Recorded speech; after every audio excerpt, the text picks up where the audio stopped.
وما أرسلنا من قبلك إلا رجالا نوحي إليهم فاسألوا أهل الذكر إن كنتم لا تعلمون. بسم الله الرحمن الرحيم. السلام عليكم ورحمة الله وبركاته.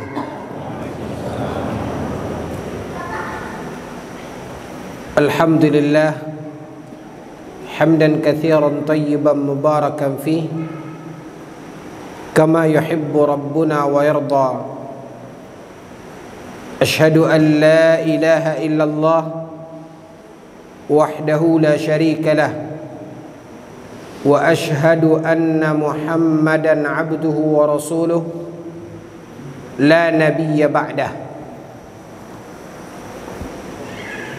Bapak dan Ibu kaum muslimin dan muslimat rahimani Allah wa iyyakum.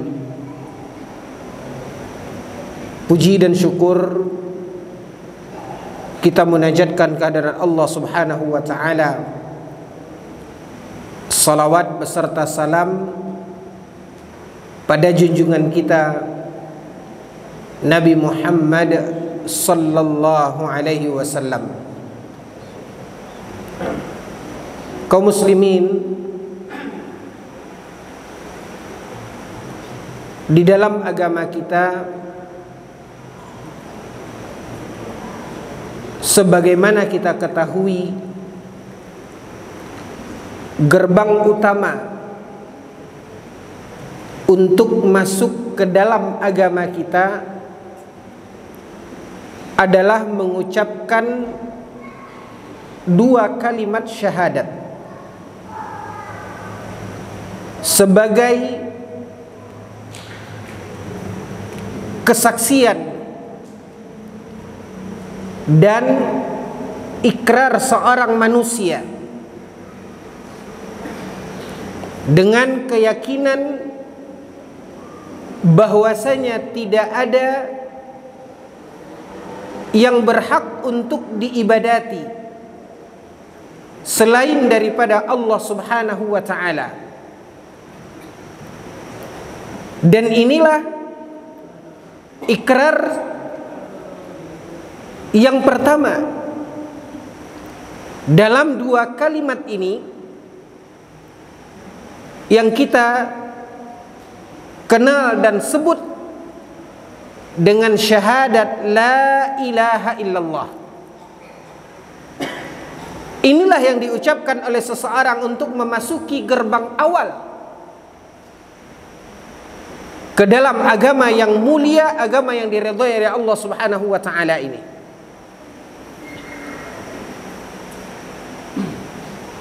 Ikrar yang dibaca di dalam syahadat ini, wa ashhadu an la ilaha illallah, kemudian diikuti dengan kesaksian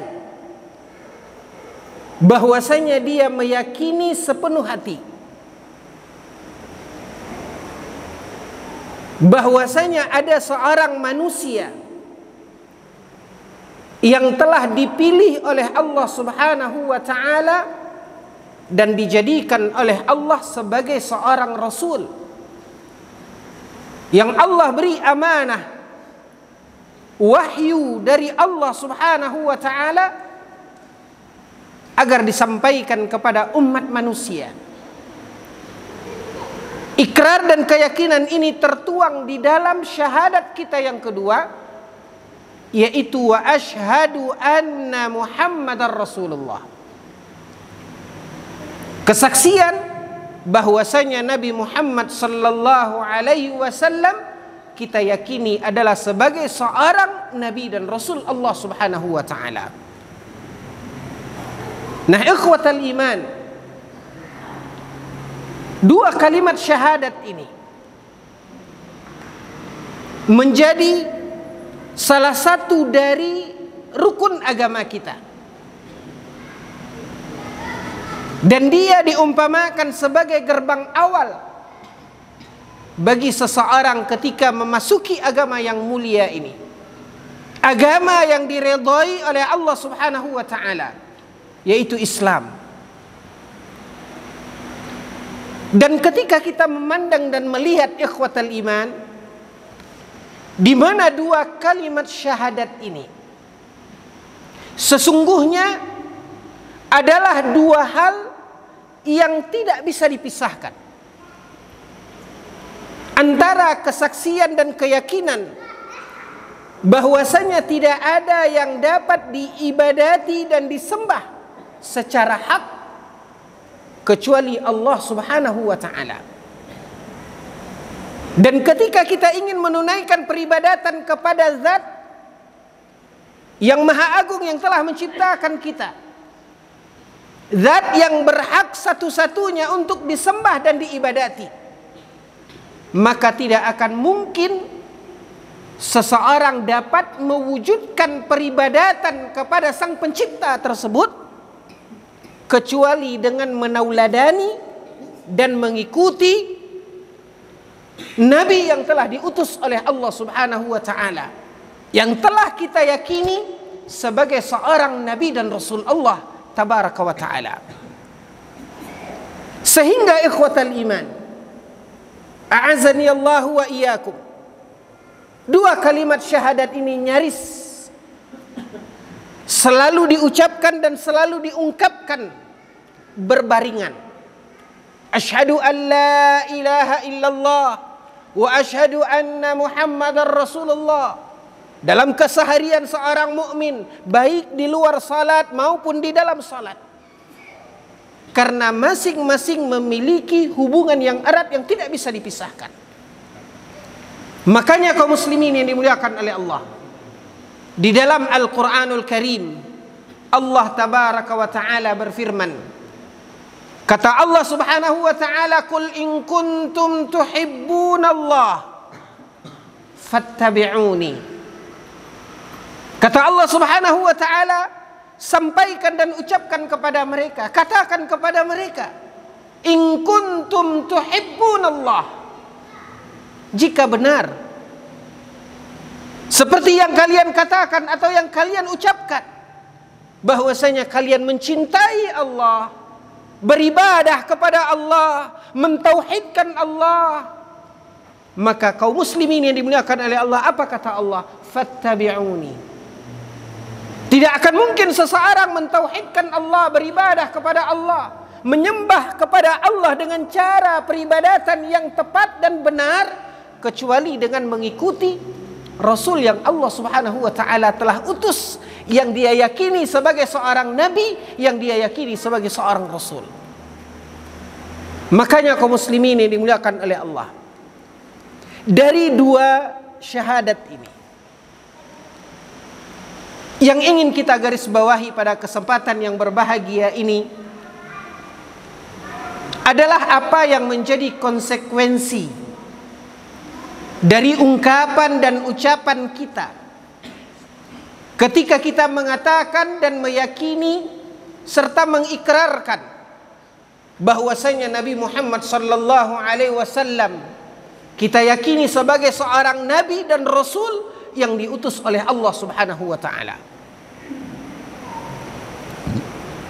Maka ucapan ini ikhwatal iman, jika memang apa yang kita ucapkan itu adalah sesuatu yang kita yakini, sesuai dengan apa yang kita ikrarkan, keyakinan dan keimanan bahwasanya Nabi Muhammad sallallahu alaihi wasallam itu adalah nabi atau rasul yang diutus oleh Allah Subhanahu wa taala kepada kita, maka ungkapan dan ucapan ini memiliki beberapa konsekuensi. Jika memang apa yang kita ikrarkan dan ucapkan itu berangkat dari hati kita yang paling dalam, dengan penuh keyakinan yang kita katakan di dalam ungkapan itu, asyhadu anna Muhammadar Rasulullah, aku bersaksi, aku berikrar bahwasanya Nabi Muhammad sallallahu alaihi wasallam adalah rasul, adalah nabi yang diutus oleh Allah Subhanahu wa taala, yang akan mengajarkan dan akan menuntun kita bagaimana cara kita beribadah, melakukan ketaatan kepada Allah Subhanahu wa taala, zat yang berhak untuk kita sembah dan kita ibadati ini. Nah, ucapan syahadat ini, kaum muslimin, Bapak dan Ibu yang dimuliakan oleh Allah, memiliki konsekuensi.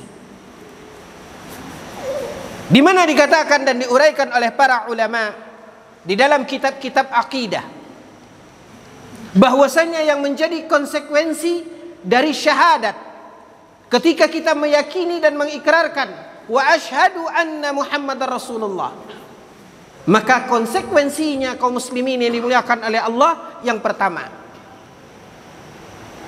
tasdiquhu fima akhbar. Kalau memang kita meyakini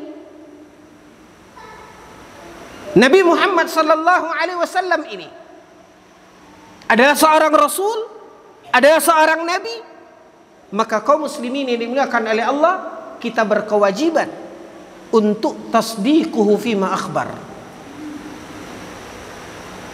meyakini apapun yang disampaikan oleh Rasulullah sallallahu alaihi wasallam ini. Ketika Rasulullah sallallahu alaihi wasallam memberikan kabar kepada kita, maka ketika kita meyakini beliau yang menyampaikan ini adalah seorang nabi, adalah seorang rasul, maka kaum muslimin yang dimuliakan oleh Allah, tasdiquhu fima akhbar. Kita wajib mengimani apapun yang dikhabarkan oleh Nabi sallallahu alaihi wasallam. Karena bagian dari konsekuensi syahadat, karena yang menyampaikan tersebut kita yakini sebagai seorang rasul yang tidak mungkin dia berdusta. Maka apapun yang dia sampaikan, apapun yang dia beritakan sallallahu alaihi wasallam adalah sesuatu yang telah diwahyukan kepada beliau. Karena Allah Subhanahu wa taala berfirman di dalam Al-Qur'an, la yantiqu 'anil hawa in huwa illa wahyun yuha. Nabi sallallahu alaihi wasallam ini, kata Allah tabaraka wa taala, tidak berbicara dengan hawa nafsunya. In huwa illa wahyun yuha. Apa yang disampaikan oleh Nabi sallallahu alaihi wasallam terkait risalah, terkait agama ini, sebagai seseorang yang menunaikan amanah, menyampaikan risalah dari Allah tabaraka wa taala, maka kata Allah Subhanahu wa taala, la yantiqu 'anil hawa. Dia tidak berbicara dari hawa nafsunya. In huwa illa wahyun yuha. Apa yang disampaikan oleh Nabi sallallahu alaihi wasallam, maka itu adalah wahyu yang telah diwahyukan kepada beliau. Sampai di situ keimanan kita, keyakinan kita dari apapun kaum muslimin yang dimuliakan oleh Allah yang telah disampaikan oleh Nabi sallallahu alaihi wasallam. Nah, ikhwatal iman, yang ingin kita lihat, ketika ditanyakan kepada kita, kita sangat meyakini kerasulan Nabi Muhammad sallallahu alaihi wasallam. Kita juga selalu mengucapkan wa asyhadu anna Muhammadar Rasulullah. Kita juga mengucapkan bahwasanya Nabi Muhammad sallallahu alaihi wasallam adalah Rasul Allah. Tapi betapa banyak kaum muslimin yang dimuliakan oleh Allah, kadang-kadang berita dari Nabi sallallahu alaihi wasallam, ungkapan dan ucapan Nabi sallallahu alaihi wasallam seolah-olah tidak pernah kita yakini, tidak pernah kita percayai. Banyak dari ungkapan dan ucapan Nabi sallallahu alaihi wasallam yang kita abaikan. Padahal kalau memang kita meyakini bahwasanya Nabi Muhammad sallallahu alaihi wasallam itu adalah Rasul Allah, kalau memang kita meyakini seperti yang kita ucapkan, bahwasanya Nabi Muhammad sallallahu alaihi wasallam adalah seorang yang telah Allah berikan amanah wahyu yang beliau sampaikan kepada umatnya, karena beliau adalah seorang nabi dan rasul. Maka jika memang itu yang kita yakini ikhwatal iman, maka seyogianya, seharusnya apapun yang disampaikan oleh Nabi sallallahu alaihi wasallam kita yakini. Tidak lagi kita pertanyakan, tidak lagi kita ragukan, tidak lagi kita perlu membahas. Padahal Nabi SAW sudah menjelaskannya. Karena sesungguhnya ikhwatal iman, ini adalah konsekuensi dari ucapan kita, bagaimana kita meyakini Nabi Muhammad SAW adalah Rasul Allah Subhanahu wa Ta'ala. Ini menjadi konsekuensi yang pertama. Tasdiquhu fima akhbar. Kaum muslimin yang dimuliakan oleh Allah. Yang kedua, yang menjadi konsekuensi dari syahadat wa asyhadu anna Muhammadar Rasulullah, yaitu ta'atuhu fima amar wajtinabu ma naha anhu wa zajar. Yang menjadi konsekuensi jika memang kita meyakini Nabi Muhammad sallallahu alaihi wasallam adalah Rasul, adalah Nabi yang diutus oleh Allah Subhanahu wa Ta'ala, maka kalau memang kita meyakini seperti apa yang kita ucapkan, beliau adalah Nabi, beliau adalah Rasul, maka seharusnya kaum muslimin yang dimuliakan oleh Allah, kita mematuhi, mentaati apa yang telah beliau perintahkan, apa yang telah beliau suruh. Wajtinabu ma naha anhu wa zajar. Sekaligus kita seharusnya menjauhi dan menghindari apa yang dilarang oleh Nabi sallallahu alaihi wasallam. Kenapa kita harus patuh? Kenapa kita harus mendengarkan? Ketika Nabi memerintahkan kita ikuti, ketika Nabi mengingatkan melarang kita pun menjauhi. Karena kita telah meyakini beliau sebagai seorang nabi dan rasul. Nah, kaum muslimin yang dimuliakan oleh Allah, masih banyak dari apa yang kita ketahui diperintahkan oleh Nabi, diingatkan oleh Nabi bahwasanya ini jangan, dihajak, dihimbau oleh Nabi sallallahu alaihi wasallam agar kita melakukan, dicontohkan oleh Nabi sallallahu alaihi wasallam yang seharusnya kita ikuti. Tapi apa yang terjadi ikhwatal iman? Sementara kita berkoar dan kita mengatakan wa asyhadu anna Muhammadar Rasulullah. Padahal kalau memang jika seandainya kita meyakini sebagaimana yang kita ikrarkan wa asyhadu anna Muhammadar Rasulullah, begitu kita mendengar ajakan, himbauan dari Nabi sallallahu alaihi wasallam, sami'na wa ata'na.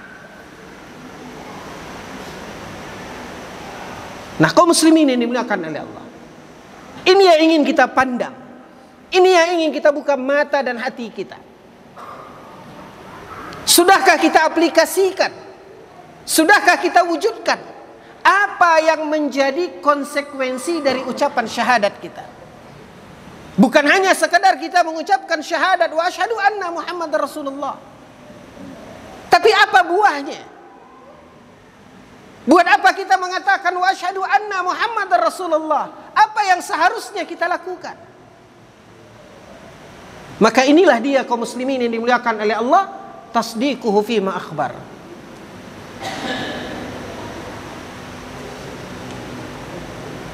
Kaum muslimin, ketika yang mengatakan itu adalah seorang nabi, ketika yang menyampaikan itu adalah orang yang kita yakini sebagai utusan Allah Subhanahu wa Ta'ala, mana mungkin beliau berdusta? Mana mungkin beliau mengada-ngada? Sehingga kaum muslimin yang dimuliakan oleh Allah, seharusnya apapun itu, lihatlah bagaimana aplikasi dari sesuatu yang disampaikan oleh Nabi sallallahu alaihi wasallam, kaum muslimin. terkait ketika Nabi menyampaikan di mana beliau telah diperjalankan oleh Allah Subhanahu wa taala dalam peristiwa Isra dan Mi'raj.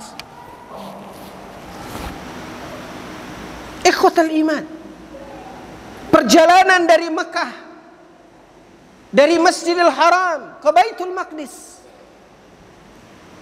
hanya dalam sepenggal malam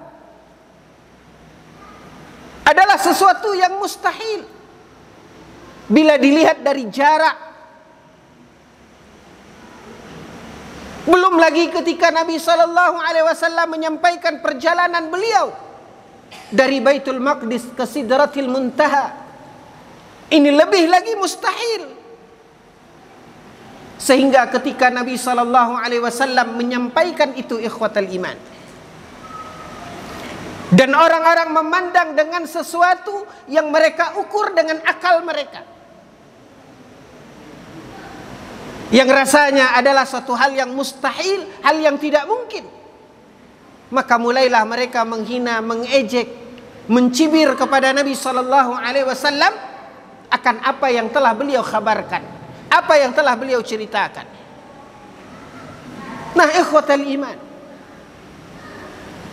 kita pun mengetahui di dalam sejarah bagaimana keyakinan seorang sahabat yang mulia ketika beliau meyakini dan mengakui bahwasanya ketika yang menyampaikan itu adalah Rasulullah sallallahu alaihi wasallam, orang yang telah dia ikrarkan, orang yang telah dia yakini, orang yang telah dia katakan sebagai Rasul Allah, maka apapun yang beliau sampaikan ini adalah sesuatu yang benar, yang wajib dia yakini. Nah, kaum muslimin, ini adalah bagian dari syahadat, konsekuensi dari syahadat, bukan hanya sekedar ucapan. Yang kedua, taat pada apa yang diperintahkan oleh Nabi tersebut. Apa yang diajak oleh Nabi untuk kita lakukan, maka kita pun mentaatinya.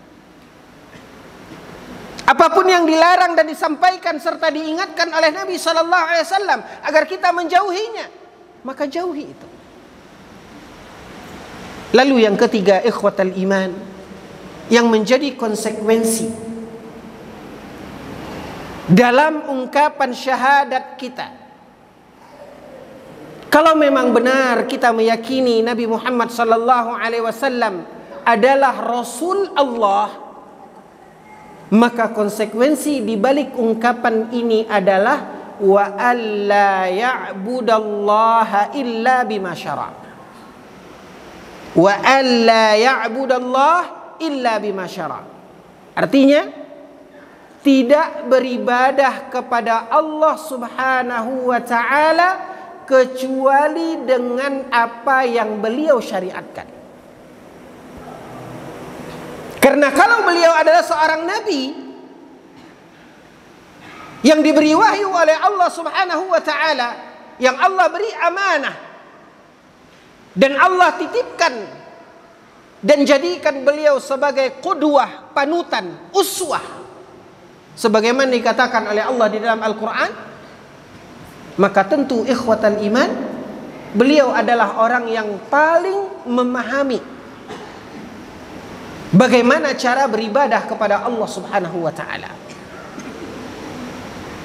Makanya dikatakan bagian dari konsekuensi syahadat tersebut, wa alla ya'budallaha illa bima syara', yang artinya tidak beribadah kepada Allah kecuali dengan apa yang beliau syariatkan. Karena sesungguhnya ikhwatal iman, fa inna khairal hadi Muhammadin sallallahu alaihi wasallam. Karena sesungguhnya sebaik-baik petunjuk itu adalah petunjuk Nabi Muhammad sallallahu alaihi wasallam.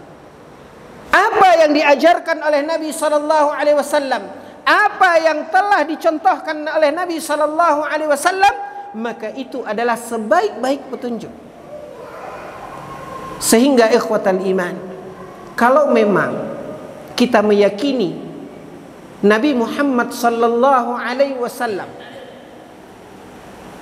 adalah seorang nabi, seorang rasul yang diutus oleh Allah Subhanahu wa taala, maka hendaknya ketika kita beribadah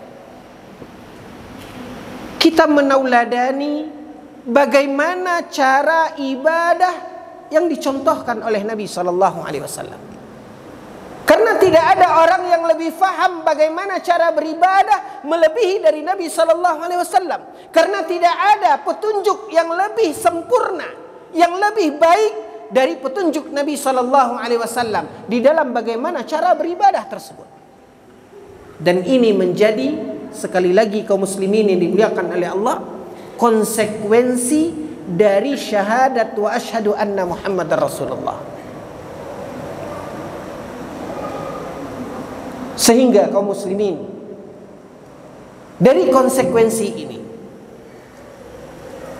apa yang telah kita ikrarkan ketika kita meyakini bahwasanya Nabi Muhammad sallallahu alaihi wasallam adalah seorang nabi dan rasul, yang apapun yang beliau khabarkan kita pun meyakininya, apapun yang beliau perintahkan kita akan taat, apapun yang beliau larang kita akan jauhi, dan tentu kita akan berusaha ikhwatal iman untuk menunaikan ibadah sesuai dengan apa yang dicontohkan dan disyariatkan oleh Nabi yang mulia tersebut. Sehingga apabila kita memahami ini ikhwatal iman, maka kita akan berusaha, kita akan berupaya untuk mempelajari dan mencari tahu sejauh mana tuntunan yang diajarkan oleh Nabi sallallahu alaihi wasallam kepada kita dalam pelaksanaan ibadah-ibadah kita. Karena itu adalah bagian dari hal yang harus kita laksanakan dan jalankan terkait dengan ucapan dan keyakinan kita bahwasanya Nabi Muhammad sallallahu alaihi wasallam itu kita yakini sebagai seorang nabi. Sehingga ikhwatal iman, seorang mukmin sebagaimana dihimbau oleh Nabi sallallahu alaihi wasallam ketika seorang akan melaksanakan satu perintah di dalam beribadah kepada Allah tabaraka wa taala, seperti ketika akan melaksanakan salat misalnya. Apa kata Nabi sallallahu alaihi wasallam? Nabi sallallahu alaihi wasallam mengatakan, "Shallu kama raaitumuni usalli." Kata Nabi sallallahu alaihi wasallam, salatlah sebagaimana engkau melihat aku salat. Nah, kaum muslimin, kadangkala kita adalah orang yang selalu mengucapkan wa asyhadu anna Muhammadar Rasulullah, yang seharusnya kalau memang Nabi Muhammad SAW kita yakini sebagai seorang Nabi dan Rasul, sebagaimana telah kita ketengahkan, bagian dari konsekuensi ucapan ini adalah kita beribadah kepada Allah mengikuti tuntunan dan tata cara yang telah beliau contohkan. Karena tidak ada yang lebih faham, tidak ada yang lebih tahu, tidak ada yang lebih sempurna dari apa yang dicontohkan oleh Nabi sallallahu alaihi wasallam. Dan inilah yang dikatakan dalam ungkapan wa khairal hadi hadiyu Muhammadin sallallahu alaihi wasallam. Sebaik-baik petunjuk adalah petunjuk Nabi Muhammad sallallahu alaihi wasallam. Bapak dan Ibu, suatu ketika di zaman Imam Malik bin Anas rahimahullahu ta'ala, Imam Darul Hijrah, satu ketika seseorang datang kepada Imam Malik. Lalu dia bertanya kepada Imam Malik, dan dia mengatakan, apabila saya ingin melaksanakan ihram,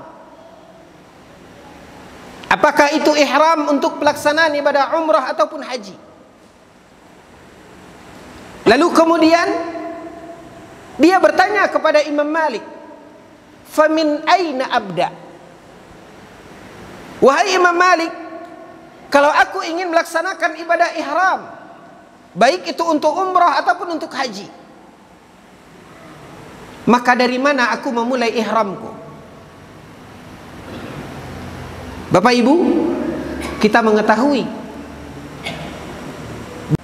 tempat untuk memulai ihram ini adalah sesuatu yang telah ditetapkan di dalam syariat agama kita, yang dikenal dan disebut dengan istilah miqat.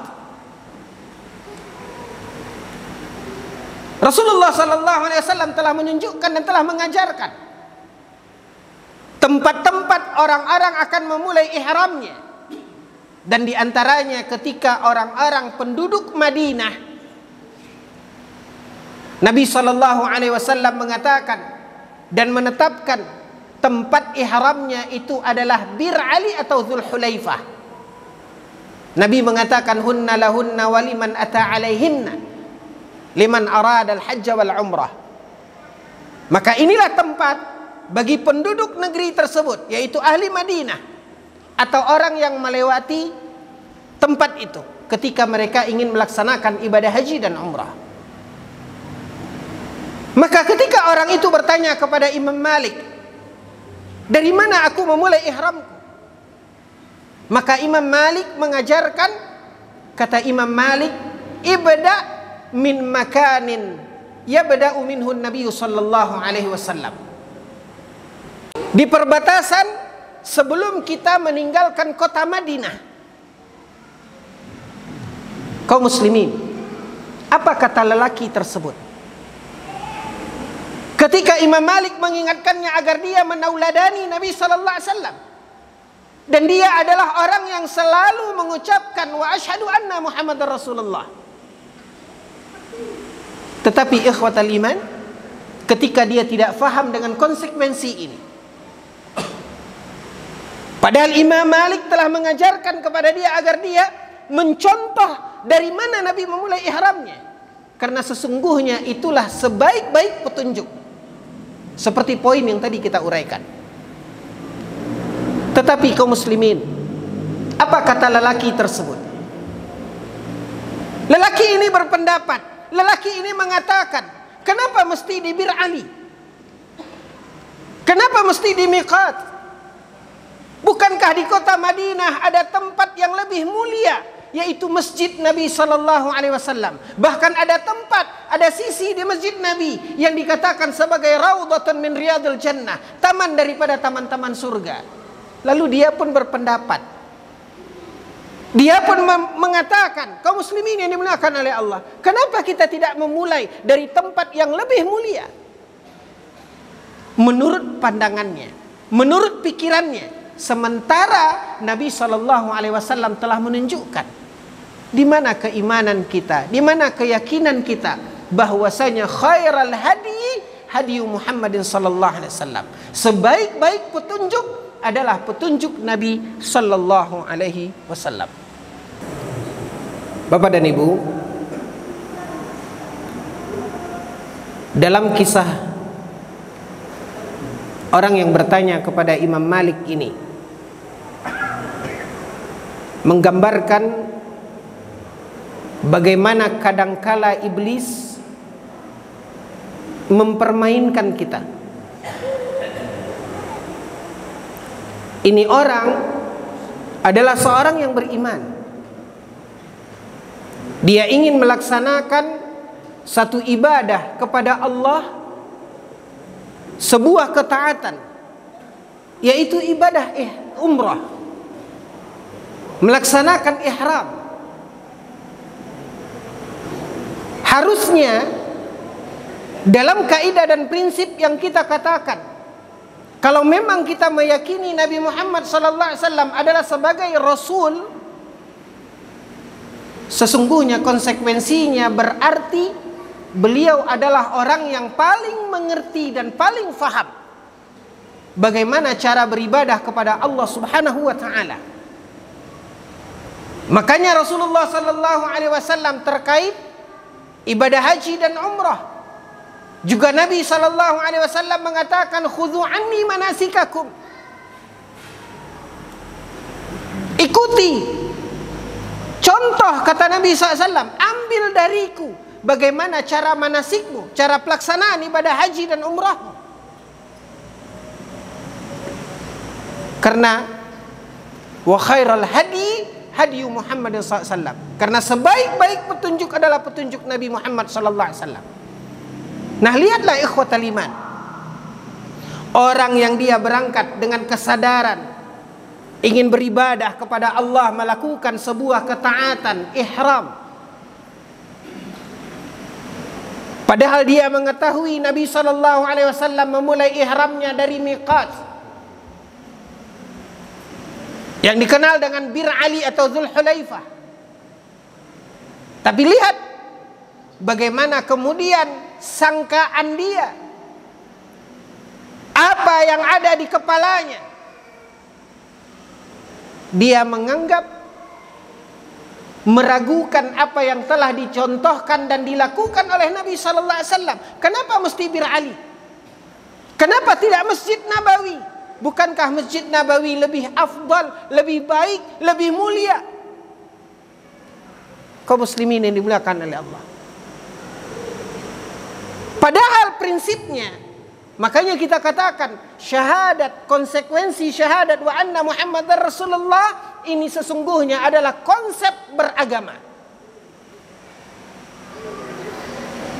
Sehingga kita tidak mudah kaum muslimin yang dimuliakan oleh Allah dipermainkan oleh iblis dengan segala bentuk perangkap dan jeratnya. Padahal kita sedang melakukan ketaatan. Satu riwayat lagi ikhwatal iman dalam kehidupan Sa'id ibn al-Musayyab, seorang a'immatut tabi'in. Ketika Sa'id ibn al-Musayyab melihat seorang lelaki ketika melaksanakan salat sunnat, yaitu salat sunnat 2 rakaat sebelum subuh. Yang kita ketahui bahwasanya salat sunnat sebelum subuh 2 rakaat ini adalah salat sunnat yang tidak pernah ditinggalkan oleh Nabi Sallallahu Alaihi Wasallam, la safaran wala hadar. Salat sunnat yang tidak pernah ditinggalkan oleh Nabi, apakah ketika Nabi safar atau apalagi ketika Nabi tidak safar. Nabi selalu melakukannya.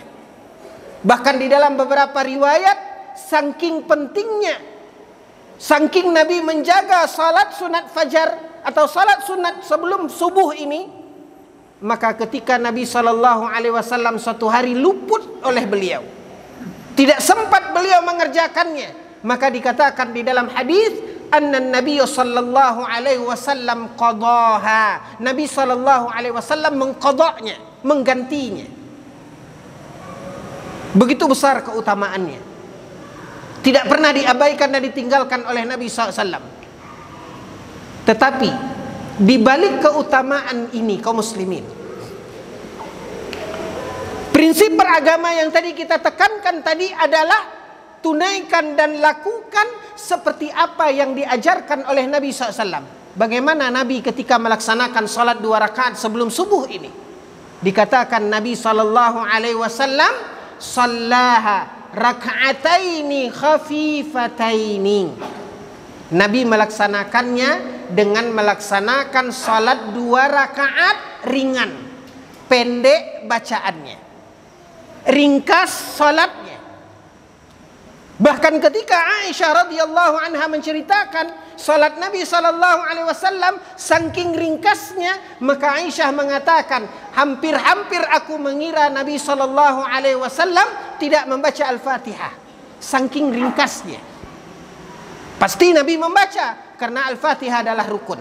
Walhasil kaum muslimin yang dimuliakan oleh Allah, untuk menyingkatkan waktu, suatu hari Sa'id ibn Musayyab melihat seseorang melakukannya berulang kali, lebih dari 2 rakaat.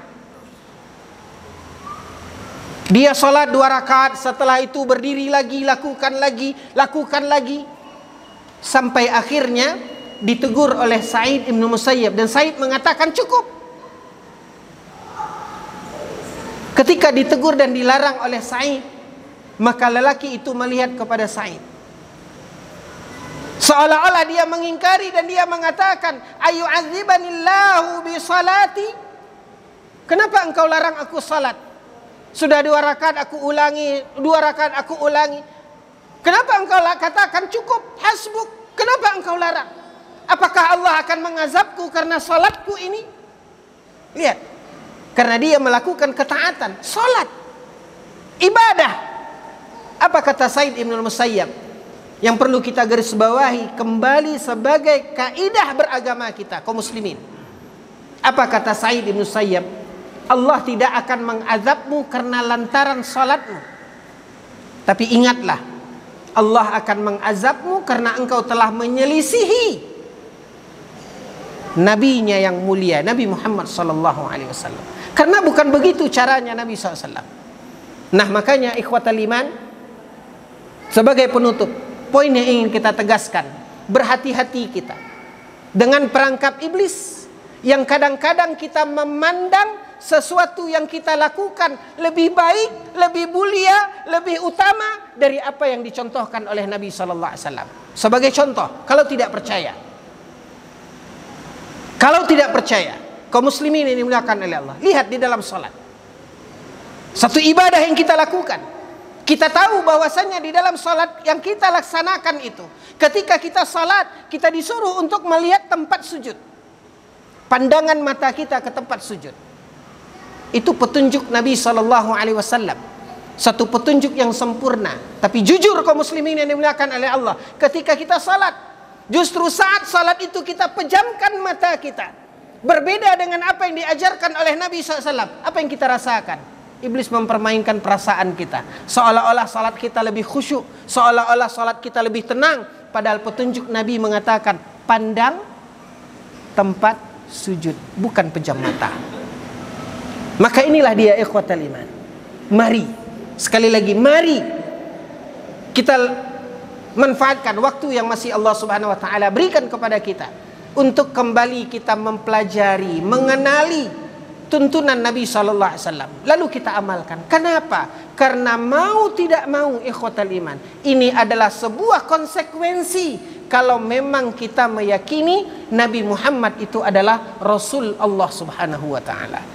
Jangan sampai iblis mempermainkan hati kita, ibadah dan ketaatan yang kita lakukan dengan apa? Dengan kita tidak mencontoh dan menauladani Nabi sallallahu alaihi wasallam. Mudah-mudahan ikhwatal iman, Allah tabaraka wa taala senantiasa memberikan taufik dan hidayah kepada kita untuk dapat menyempurnakan ketaatan dan keimanan kita kepada Allah dengan menauladani seorang Rasul yang telah kita yakini sebagai seorang Nabi di dalam syahadat dan ikrar kita. Waktu jiwa yang membatasi kita kaum muslimin, mohon maaf atas segala kekhilafan dan kekurangan. Kita akhiri, ya Pak? Iya Pak.